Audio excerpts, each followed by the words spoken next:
여러분 안녕하십니까?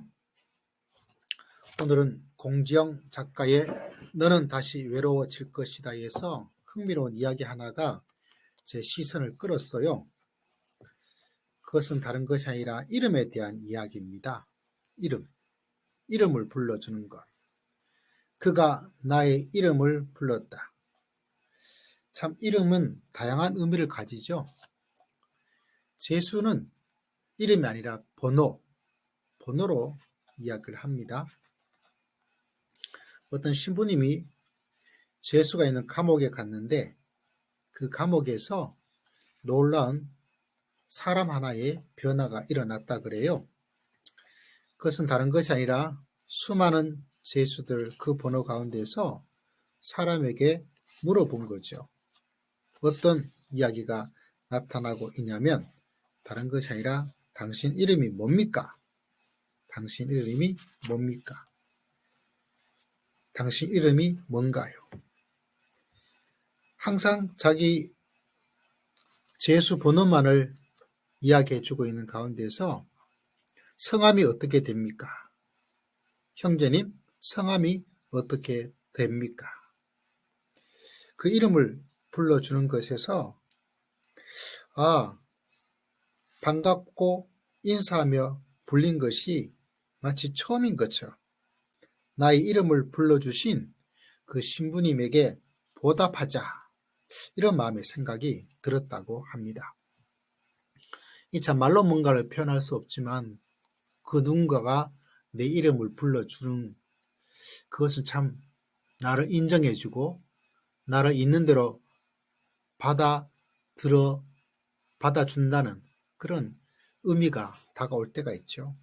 그래서 내 이름을 불러주신 신부님에게 보답하자. 이래서 이 제수가 새로운 삶을 살게 되었다. 이런 이야기가 나오고 있더라고요. 그러면서 성경에 나오는 삭개오에 대한 이야기죠. 삭개오야. 찬양에도 그런 찬양이 있지 않습니까? 내 이름 아시죠? 내 이름 아시죠? 누군가 나를 알아주고 있다는 그 자체가 이 소외받는 시대 속에서 수많은 군중 속에서 이름값도 하지 못하고 드러나지도 않는 상황 속에서 있지만 믿음의 길을 걸어가다 보면 그게 아니고 내 이름을 불러주고 나를 아시는 하나님이 예수님이 성령님이 계시다. 그 속에 우리가 무한한 안정감을 가지고 무한한 평안을 가질 때가 많이 있어요. 성경에 보면 아담과 하와가 이야기 나오잖아요. 아담이 했던 이야기 가운데 하나가 그 각 동식물의 이름을 불러준다. 이름을 만들어준다. 정체성을 부여하는 것, 창조의 일들을 하나님처럼 행하는 것을 보게 됩니다. 자, 그런 의미에서 누군가 내 이름을 불러주는 그때의 그 감동은 이루 말로 다할 수 없죠.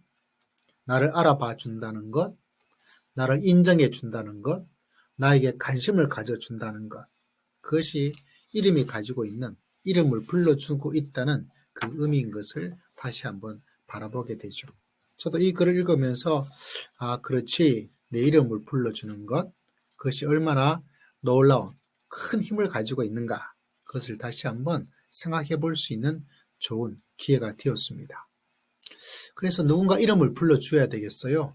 누구누구 아줌마, 누구무 회장님, 사장님, 부장님, 대리님, 그게 아니라 그 사람 자체가 가지고 있는 고유한 그 사람의 이름을 나도 불러주면 되겠구나. 꼭 그렇게 해봐야 되겠다. 이런 마음의 생각도 한번 가지게 됩니다.